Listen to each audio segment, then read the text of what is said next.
Hello everyone. आज की video में हम लोग नेशनल स्कॉलरशिप पोर्टल के अंतर्गत किस टाइप से आपको रजिस्ट्रेशन करना है और साथ में फॉर्म को फिलअप करने टाइम कौन कौन से डॉक्यूमेंट की रिक्वायरमेंट रहती है, इन सारी बातों को हम इस वीडियो में कवर करेंगे।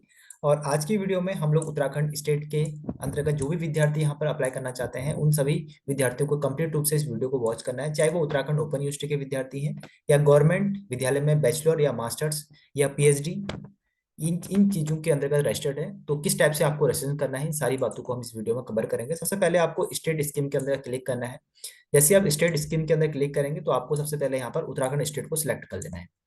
जैसे आप उत्तराखंड स्टेट को सिलेक्ट करेंगे तो आपको कंप्लीट रूप से यहाँ पर उत्तराखंड गवर्नमेंट के द्वारा कौन कौन सी स्कीम चलाई जा रही है, इन सारी चीजें आपको यहाँ पर मेंशन हो जाएंगी। रजिस्ट्रेशन करने से पहले आपको क्लियर होना चाहिए कौन कौन से विद्यार्थी इसको अप्लाई कर सकते हैं। यदि आप फर्स्ट क्लास से लेकर 10th क्लास के बीच में हैं और आप जनरल कैटेगरी के विद्यार्थी हैं तो आप किसी भी स्कीम के लिए यहाँ पर एलिजिबिलिटी नहीं रखते हैं।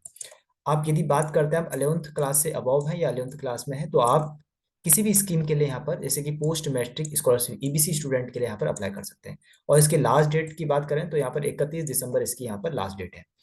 11th class, 12th class, BSc, BEd, MEd या bachelor degree, masters degree, PhD सभी विद्यार्थी इसी स्कीम के लिए यहाँ पर अप्लाई करेंगे यदि वो जनरल कैटेगरी के विद्यार्थी हैं।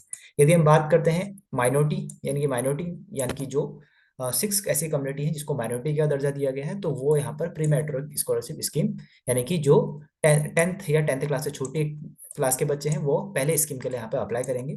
इसी प्रकार से आप अपने यहाँ पर डिसेबिलिटी वाले जो विद्यार्थी हैं वो इस स्कीम के लिए अप्लाई करेंगे। उसके बाद एससी स्टूडेंट के बच्चे यदि कोई प्री मैट्रिक है यानी कि 1 से लेकर 10 तक के बच्चे जो है वो इस स्कीम के लिए अप्लाई करेंगे। सारी चीज़ों आपको अपने जो कम्युनिटी है यानी कि कास्ट के अकॉर्डिंग यहाँ पर आप लोग इसको सिलेक्ट करेंगे।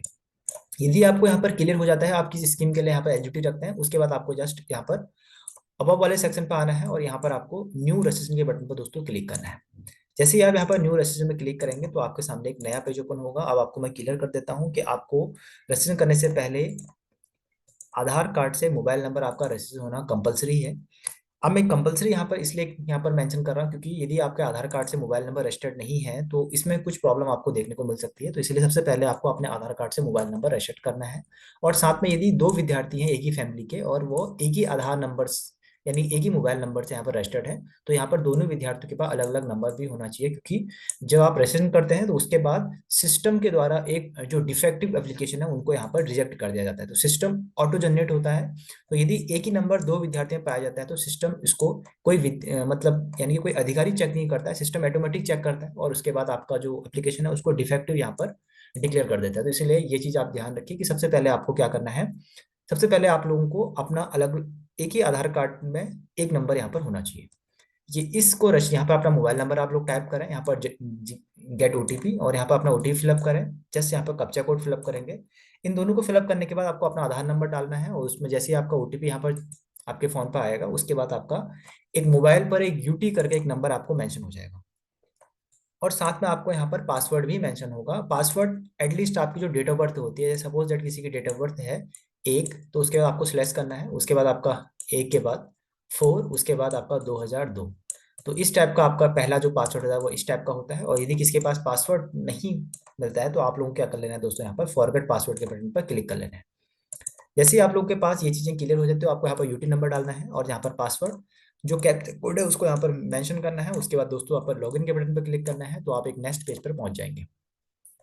नेक्स्ट पेज पे पहुंचने के बाद आप यहाँ पर होम पेज पे जैसे ही पहुंचेंगे तो आपके सामने यहाँ पर कुछ डिटेल्स जो हैं वो आपको यहाँ पर देखने को मिलेगी। जैसे कि आपको सबसे पहले इस चीज को जैसे आप लॉगिन करेंगे तो आपको यहाँ पर अपनी बेसिक जो डिटेल्स है वो आपको यहाँ पर मेंशन होगी। उसके बाद दोस्तों यहाँ पर आपको एप्लीकेशन फॉर्म के बटन पर क्लिक करना है।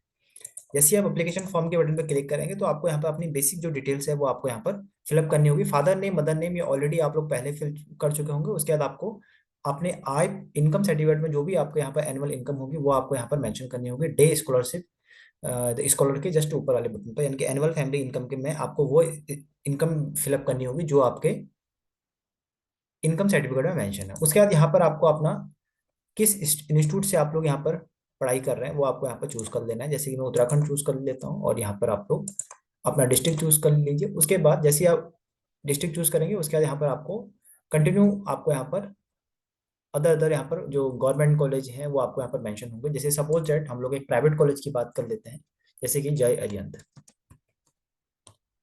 तो यहाँ पर 3 कॉलेज यहाँ पर आपको से देखने को मिल रहे हैं। और तो आपको यहाँ पर यदि टीचर एजुकेशन के बच्चे हैं तो यहाँ पर इसको सिलेक्ट करेंगे और यहाँ पर सिलेक्ट के बटन पर क्लिक करके आगे बढ़ जाएंगे। यदि आपका कोई अदर्स है, जैसे कि आपका लाल बहादुर शास्त्री है, तो आपको लाल बहादुर शास्त्री ये आपका सिलेक्ट करेंगे और जस्ट यहाँ पर सिलेक्ट के बटन क्लिक करेंगे और यहाँ पर उसके बाद आपको अपना केयू नंबर चूज कर लेना है, किस ईयर आपका अपना रोल नंबर चूज कर लेना है जस्ट। उसके बाद आपका किस आपने हाई स्कूल यानी कि प्रीवियस ईयर आपका, यदि आप प्रेजेंट में फर्स्ट सेमेस्टर में है तो आप यहाँ पर आपको चूज कर लेना है फर्स्ट। उसके बाद आप यहाँ पर सेम प्रेजेंट आपका कोर्स कौन सा चल रहा है, तो इन सारी चीजों को आपको फिलअप कर देना है। जैसे कि हम यहाँ पर कॉमर्स चूज कर देते हैं। उसके बाद आपका यहाँ पर थर्ड, उसके बाद रेगुलर आपका है, उसके बाद आपने किस से पास आउट किया हुआ है, ये सारी चीजें आपको फिलअप करनी है। उसके बाद देन आपको बेसिक में यहाँ पर सेव एंड कंटिन्यू के बटन पर आपको क्लिक कर लेना है। इन सारी चीजों को फिलअप करने के बाद उसके बाद दोस्तों देखो, जैसे कि आप जनरल कैटेगरी के विद्यार्थी हैं तो आपको लिखा आ जाएगा post matric scholarship of EBC student. उसके बाद दोस्तों यहाँ पर आपको बोनाफाइड जो है वो डाउनलोड कर लेना है। उसके बाद जिन बच्चों को ये कंफ्यूजन थी कौन कौन से डॉक्यूमेंट की रिक्वायरमेंट होती है, तो ये सारे डॉक्यूमेंट आपको यहाँ पर आप लोग स्क्रीनशॉट ले सकते हैं। इन सारे डॉक्यूमेंट की रिक्वायरमेंट रहते हैं, जैसे कि आपका स्थायी निवास होना चाहिए आपके पास, एक पासपोर्ट साइज फोटो होनी चाहिए और सेल्फ अटेस्टेड आपका प्रीवियस ईयर यहाँ का एकेडमिक सर्टिफिकेट होना चाहिए।